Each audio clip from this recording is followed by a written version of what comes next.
जी, मैं उपेंद्र पांडे। आपके ऊपर किस तरह से देखा गया कि कुछ दिन पहले कार्रवाई हुई थी और आप जेल भी गए थे और आप बाहर आए हैं, क्या क्या समस्या आपके सामने आई और क्या ऐसी समस्या आई जो आपको जेल जाना पड़ा? देखिए, सबसे बड़ी बात तो ये है कि बलिया में जेल ना होना बलिया के लिए दुर्भाग्य की बात है। ये जो मामले के बारे में आप हमसे पूछना चाहते हैं, ये आप लोगों को जानकारी भी होगी कि पिछले 23 अगस्त को ये बिजली विभाग के सुपरिटेंडिंग इंजीनियर श्रीलाल सिंह के ऑफिस में जो घटना घटी थी उसकी मैं घोर निंदा करता हूं। और उसमें प्रकरण ये था कि हमारे इलाका पूरा बलिया जनपद बाढ़ से घिरा हुआ इलाका है और पूरा जनपद उस समय बाढ़ से ग्रस्त था। तो हमारे क्षेत्र में, जिस कॉन्स्टिट्यूंसी वार्ड नंबर 49 में मैं चुनाव लड़ता हूं, तो वहाँ ऐसे दर्जनों गांव थे जहाँ 11,000 का तार जो है टोन्स नदी में सट जाने के कारण दर्जनों गांव की बिजली व्यवस्था पिछले 1 महीनों से बंद थी। तो जब जनता के बीच मैं गया तो हमारे पास ये समस्या आई, तो मैंने बलिया के लोकप्रिय सांसद माननीय श्री सनातन पांडे जी से निवेदन किया कि ऐसी ऐसी बात है। माननीय सनातन पांडे जी ने जनता के बीच में जाने का काम किया और उन्होंने पूरे पब्लिक में, वहाँ हजारों की संख्या में भीड़ थी, उन्होंने आश्वासन देने का काम किया कि 1 हफ्ते के अंदर मैं अपने सांसद विकास निधि योजना से धन जितना भी लगेगा देके और इस समस्या से इस लोगों को निजात दिलवाने का काम करूंगा।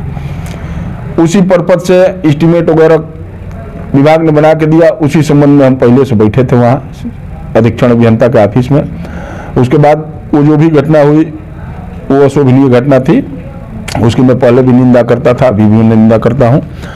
लेकिन उस घटना में हमको फर्जी 3 महीने जेल काटना पड़ा भारतीय जनता पार्टी के लोगों को इशारे पे।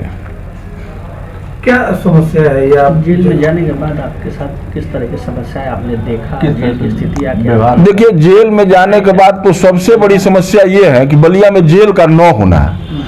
अगर जो बलिया में जेल नहीं रखना है तो बलिया को अपराध मुक्त जनपद घोषित कर देना चाहिए ना। आप गूगल से सर्च कर लीजिए, आप लोग, हम लोगों से भी अनुभवी लोग हैं। देश में मैं प्रदेश की बात नहीं करता हूं, मैं पूरे देश में कोई ऐसा जनपद होगा जहां जेल नहीं है? इकलौता जिला मात्र आजादी को देश में सबसे पहले आजाद होने वाला जनपद बलिया है, जो स्वतंत्रता की आजादी में सबसे पहले आजाद हुआ, और आज बलिया में जेल नहीं है। ये बलिया के लिए बहुत बड़ा दुर्भाग्य का विषय है। इससे परिजनों को किस तरह की दिक्कतें आ? देखिए, परिजनों की तो सबसे बड़ी, तो परिजनों को ही दिक्कत आनी है।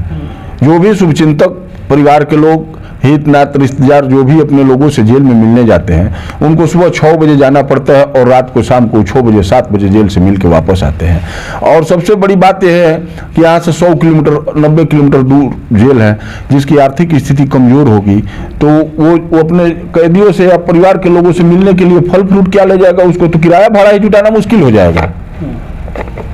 कितने लोग जेल में मिलने जाते समय अपने परिजनों से एक्सीडेंट में घायल हो गए, कितने लोगों की मौत हो गई। इसका सारा जिम्मेदार कौन है? सारा जिम्मेदार इसकी सरकार है। और क्या आपने जेल में रह करके आपने क्या देखा, क्या महसूस किया जेल की स्थिति? देखिए, जेल होता है। अब ऐसा तो है नहीं कि मैं पेशेवर कोई अपराधी हूं कि इसके पहले भी मैं जेल गया हूं तो पहले के अपेक्षा अब कुछ चेंज आया हो और अब की अपेक्षा आगे कुछ और चेंज आएगा। मैं पहली बार जेल गया था और वो भी फर्जी मुकदमे में गया था।